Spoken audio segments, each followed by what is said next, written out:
talking Cougar basketball with head coach Bob Burchard. The Cougars won 8 of 9, 1-0 in conference play, getting ready for the big battle with William Woods at home, and then off to the new gym at Missouri Baptist. Full schedule of other upcoming games at Southwell Complex in conference play, the doubleheader format with the women at 5:30, men at 7:30.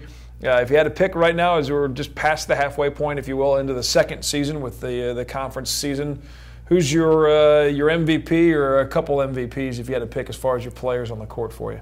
Well, I'm not sure. We have one standout performer, Cosmo. I do think we've had a couple of guys that have really taken some strides, made the level of improvement you'd like to see from one year to the next. I think Jordan Dressler probably has upped his game like we anticipated when he decided to attend Columbia College.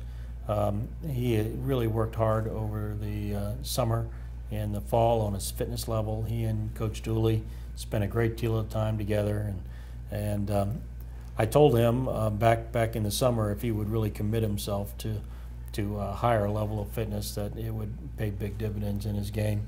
I'm glad he's proven me right. Jordan is a really efficient player.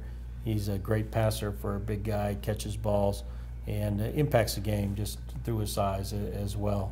And to see him in his size, sorry to interrupt you, but with his size up top sometimes, running the show up, not afraid to shoot one from up top and also run the offense through him at the top. I think we're very fortunate to have a person of his size that has his passing ability.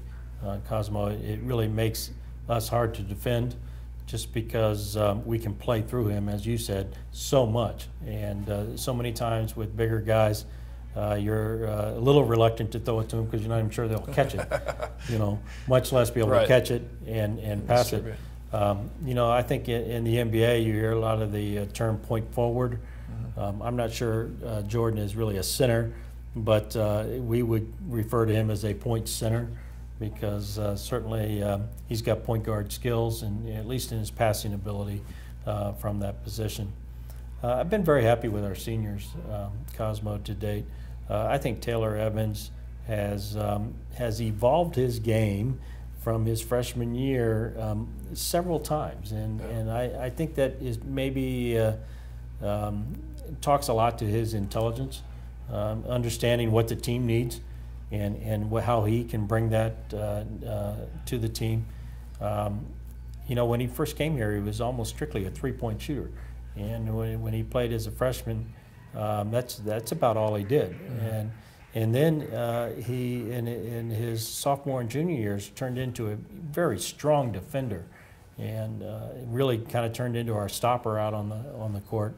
And this year he's kind of combining both, and so that's very pleasing from my standpoint to see a player change like that over the course of his career.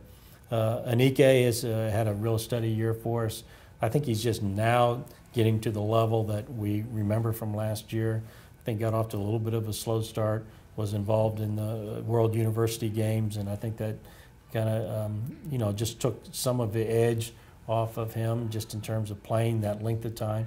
And he looks good now. Matt Woodcock, our third senior, I think has really now developed into one of the better defenders that we've coached. Cosmo, he seems like he's got arms everywhere, and I mean he gets hands on the balls and draws charges, and he is truly a pest out on the floor, and I think he enjoys that part of the game, and I think he has really improved in that part of the game. He gives you enough offense that you can keep him out on the floor, and he's again one of those players that at the end, stat line wise, you might not take notice. When you bring out the film, you definitely take notice. Definitely can see a difference there. Now, real quick before in this segment, what about a guy that's surpassed expectations or has really kind of jumped out and said, "Wow, okay, we knew he had potential, but we really didn't expect it to be to this level at this point here in this season"? I think we've got a couple of them that probably fit that. I think Devin Griffin has upped his level of game.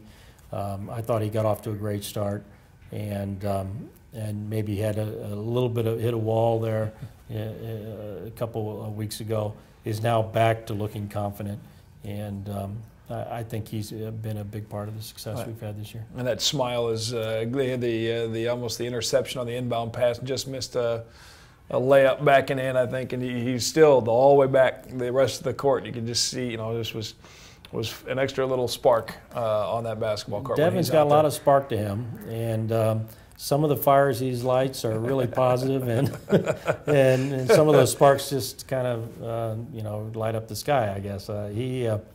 But he does bring energy, and he is now, I think, kind of growing in his game to where that energy is at a little bit more mature level. We'll come back with head coach Bob Burchard and athletic director here at Columbia College, talk about a couple other quick little notes for you. Also, again, a reminder that the volleyball program, not just the current team or the most recent team, but the entire program for Columbia College volleyball being inducted into the Missouri Sports Hall of Fame in Springfield. An opportunity for you to go and learn more on that coming up here on Mediacom Channel 22, where you'll also be able to watch some of those festivities as well here on Mediacom Channel 22. But if you would like to go to Springfield, more info on that coming your way after this. The Cougar Coaches Show continues next on Mediacom Channel 22.